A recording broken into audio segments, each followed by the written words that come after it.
Naona mbwa huyo anakula nyasi. Sio ugonjwa wala ajabu, ni jambo la kawaida kabisa. Mbwa huwa wanafanya hivyo huwa wakati fulani kwa ajili ya kujitibia. Wanajua wenyewe wale majani yapi ili waweze kujitibia.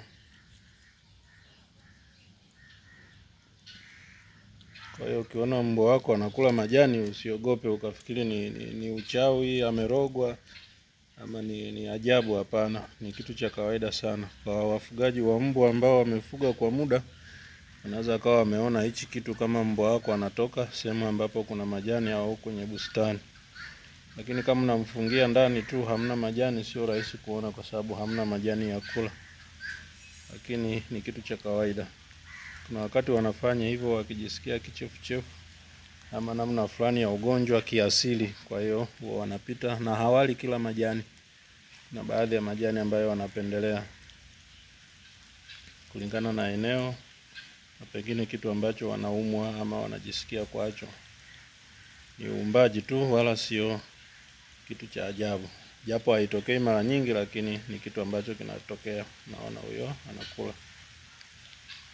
Kwa hiyo kama unapenda kuendelea kujifunza dondoo mbalimbali za ufugaji na kilimo, usisahau kusubscribe.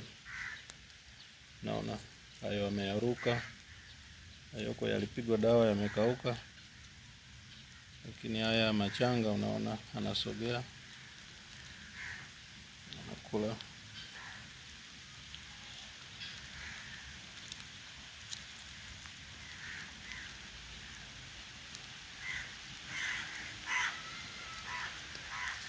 Hapo anakojoa, lakini kidogo tu. Hii tabia ni ya asili ya mbwa. Ana mark territory, kwa maana kwamba hiyo harufu akija wakati mwingine ataisikia na atalikumbuka hilo eneo. Na huwa wanafanya hivyo mara nyingi, hasa wakiwa wanatembea katika njia ambayo inaenda umbali mrefu